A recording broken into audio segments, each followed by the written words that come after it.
The third difference between the idol of Gandhi and the deity of Krishna. First two were, one, Krishna's deity is made of his own energies, earth, water, fire, air, ether, right? And second difference, and Gandhi's statue is not made of his own energies. Second difference is Krishna is present in every atom of the material elements in his deity form. Gandhi is not. What's the third difference?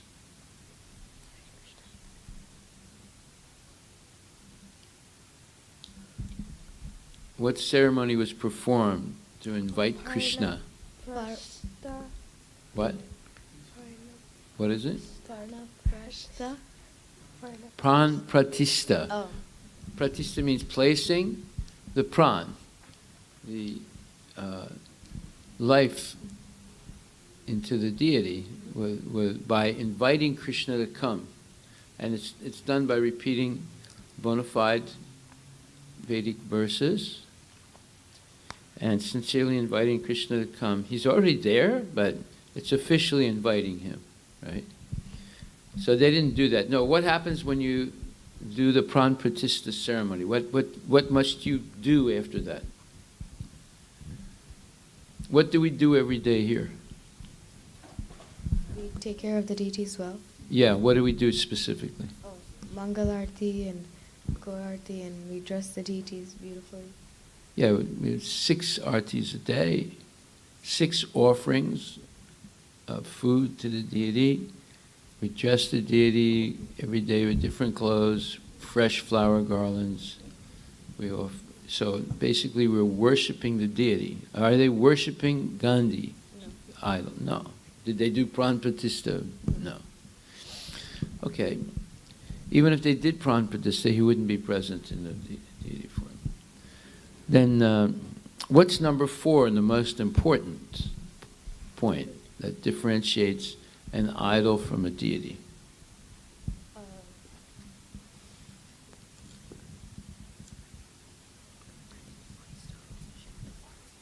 Many devotees talk to Krishna in the form of the deity.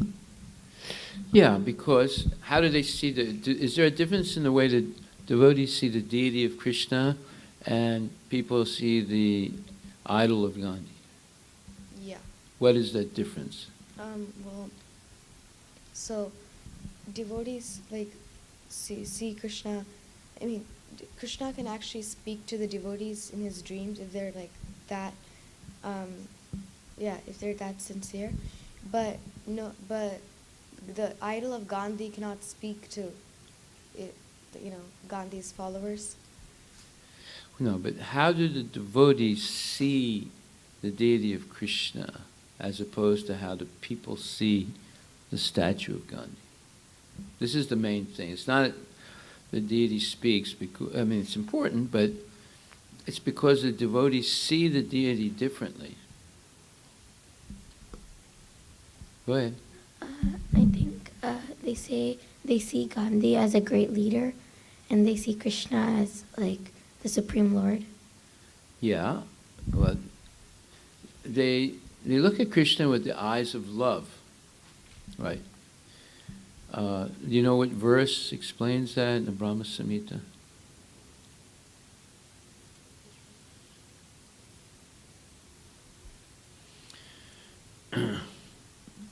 No? Okay. Huh? Yes? What? Verse 38 in Brahma Samhita. Yes. Pramanjana Churita Bhakti Vilochanena means that when the devotees see the deity of Krishna, they look, because they've been engaged in devotional service for a long time, and they become free of material desires, and they only desire to please the Lord. So when they look at the Lord, they see him with the eyes of love. This is verse 38 of Brahma Samhita. I worship Govinda, the primeval Lord, who is Shama Sundara, Krishna himself, with inconceivable, innumerable attributes, whom the pure devotees see in their heart of hearts with the eye of devotion tinged with the salve of love. What does it mean, the salve of love? You see, it's very important to continually repeat things, because what is our disease? What is the disease of all human beings?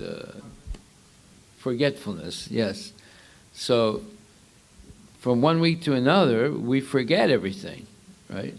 So therefore, if we repeat, then there's a better chance that we can remember, yes. So, all right, so what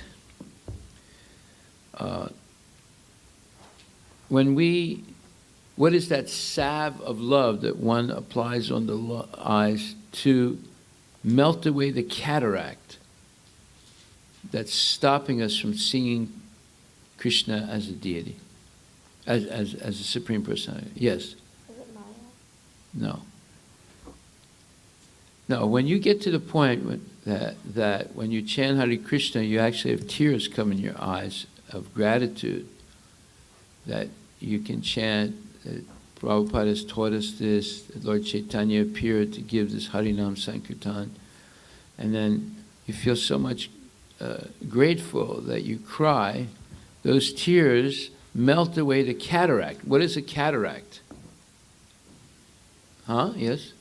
It's this thing that you put on your eyes and it just blinds you from seeing things. You actually put it on, you have put it on your eyes? No, you don't put it on your eyes. It's by eating too much junk food that a hard film develops over the eyes. So although your eye works, it blocks your eye from seeing.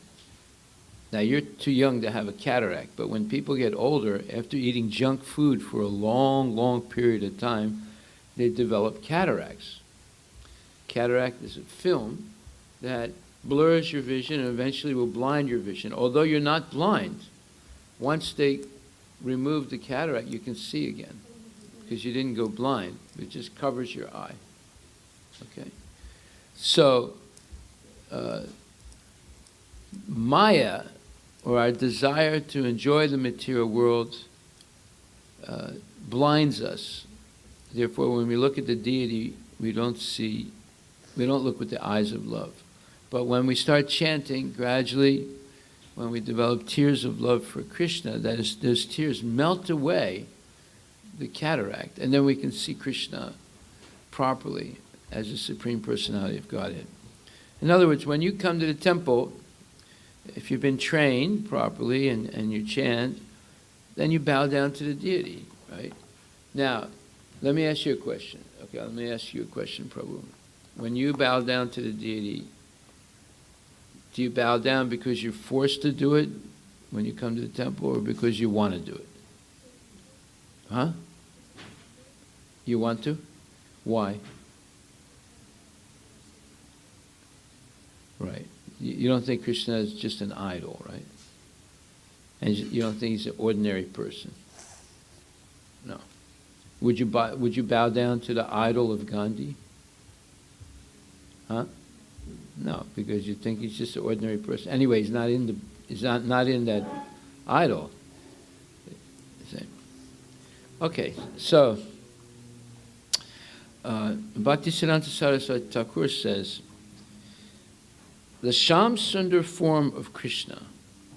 What does that mean, the Shama Sundar form of Krishna? Yes. The dark complexion. Yes, and more things. Beautiful. Yes, and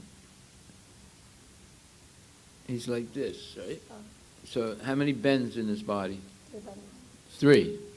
3 bends in his body, right? Just like when you do Bharatnatyam, you're playing Krishna. How do you bend your body? Show us. Stand up and show us.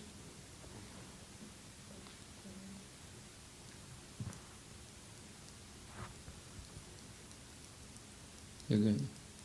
There you go. See, how many bends are there? There's 1, 2, 3, right?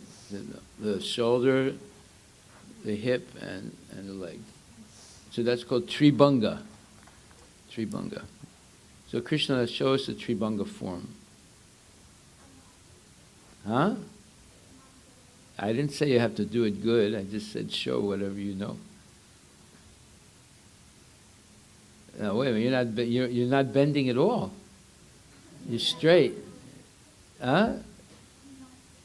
You're not good. Okay. All right, you'll learn.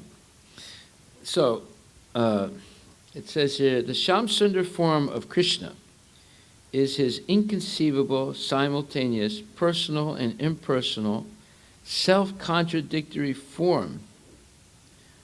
Okay, so let's go word by word on this.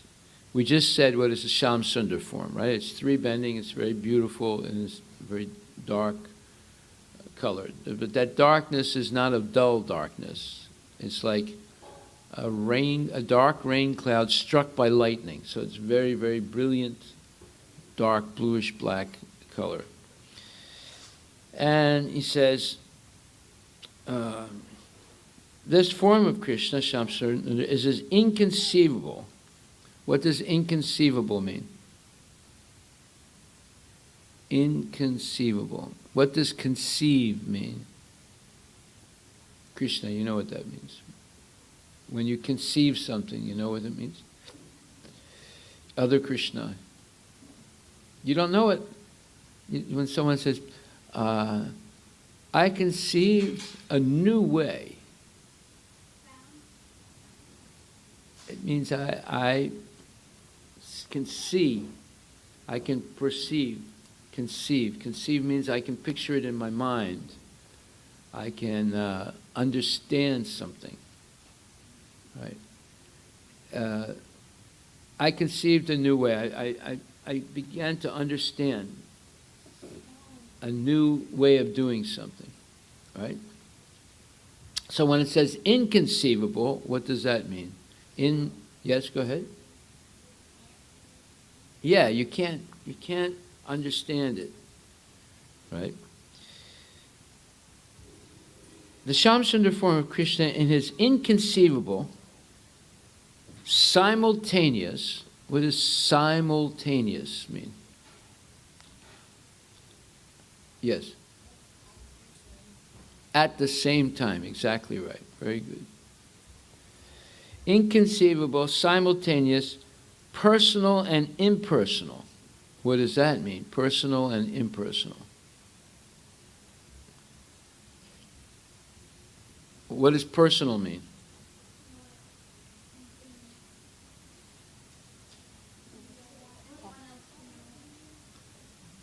It means something, yes, go ahead. Yeah, something that belongs to a person, something that refers to a person. And then what does impersonal mean? Something that doesn't refer to a person, right? So this says, the Shamsundar form of Krishna in his inconceivable, simultaneous, personal and impersonal, self-contradictory form. What does self-contradictory mean? Krishna, 1. Krishna, 2. Self-contradictory.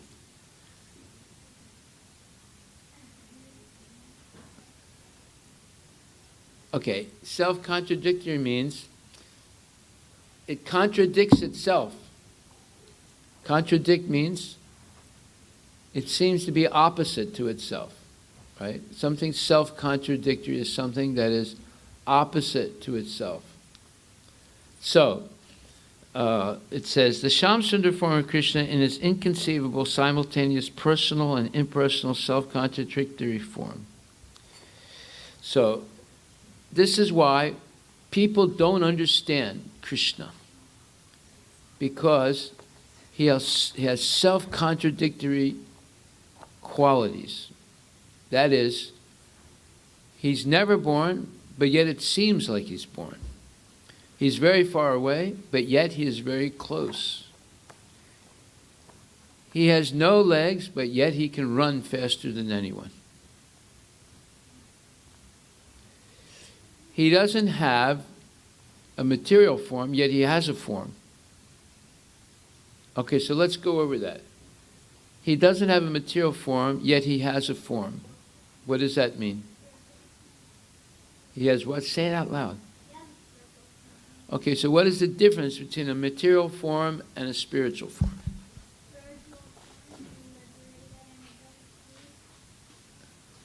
Spiritual form is liberated from what? From chewing gum or what? From what?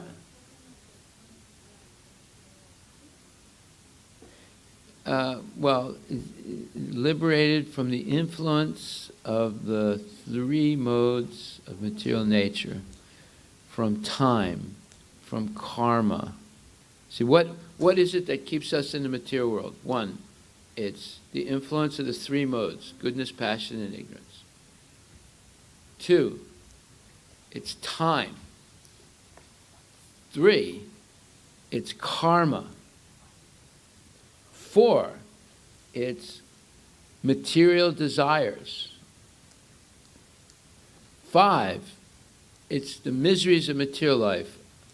Miseries of this body, miseries caused by other bodies, miseries caused by natural disasters.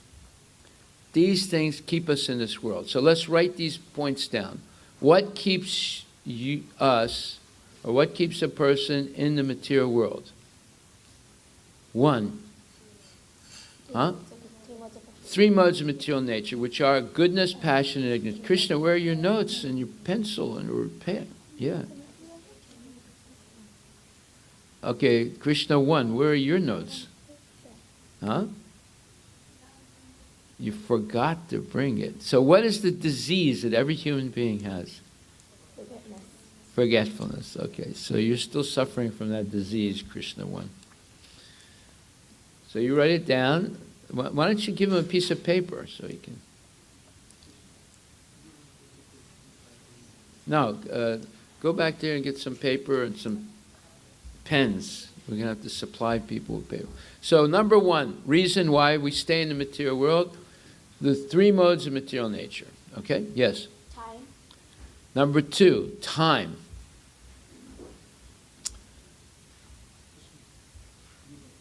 Number three, yes? Karma.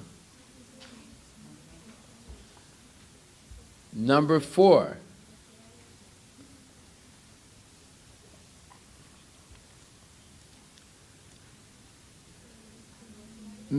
material desires. Very good.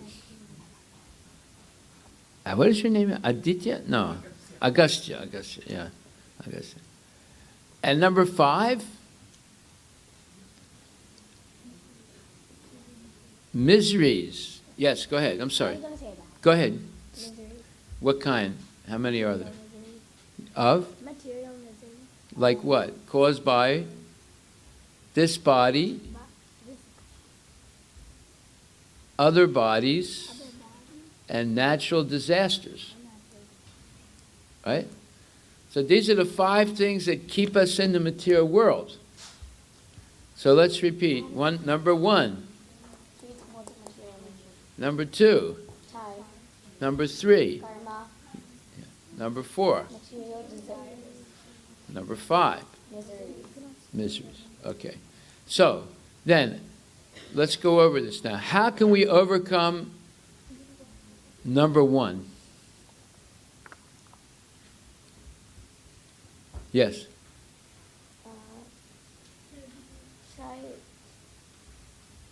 Try to stay in the goodness mode. Well, it helps, but no, to overcome it completely.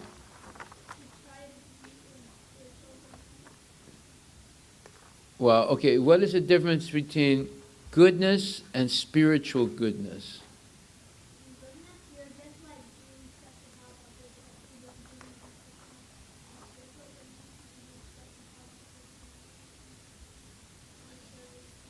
Yeah, so there's mundane goodness and transcendental goodness. Mundane goodness, you do charity work, you'll give, you will help others, and do different types of what you call benevolent acts. But you don't really believe that Krishna is the Supreme Personality of Godhead. You believe that doing good things is your religion. So what's the difference between that and transcendental goodness.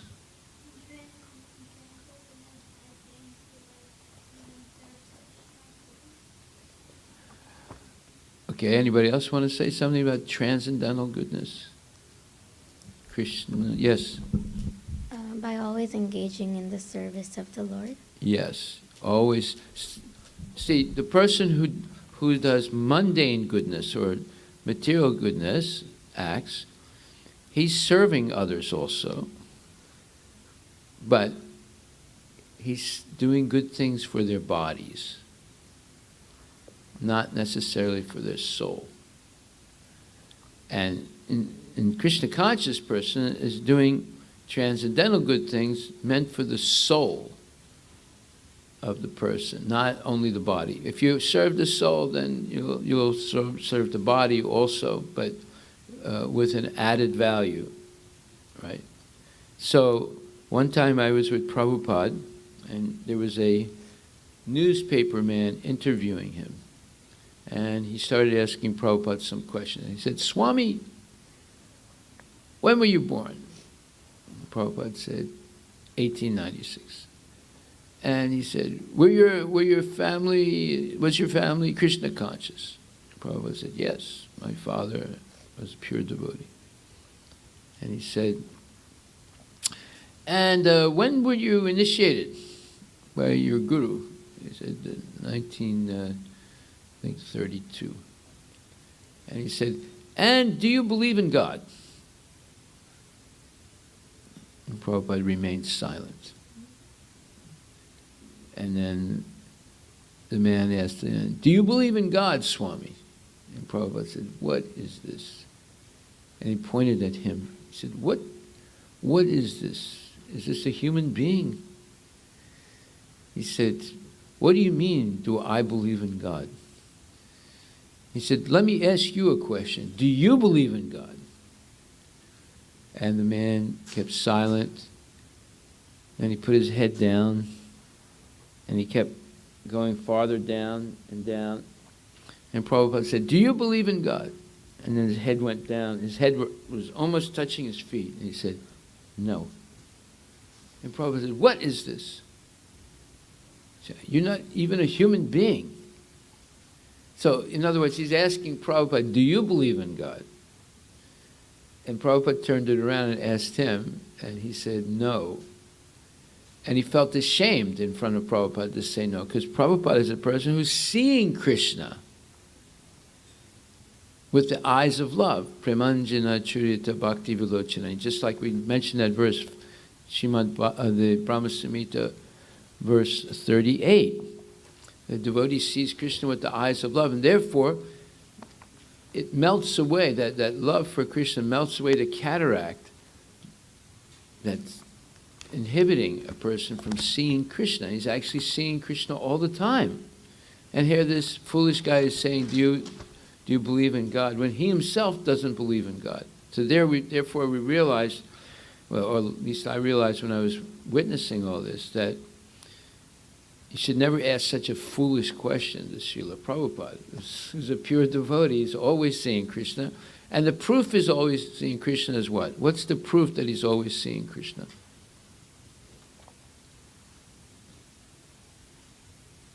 He's always engaged in Krishna's service 24 hours a day. Right? Okay, so now we're going over the 5 reasons why we stay in the material world. One was 3 modes of material nature. And then we got sidetracked into understanding the difference between transcendental goodness and mundane goodness. Right? Transcendental goodness and mundane goodness. Transcendental goodness says you do things only for Krishna, for the pleasure of Krishna, and you only render favorable service to Krishna.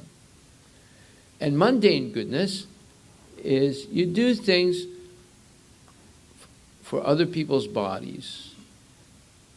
You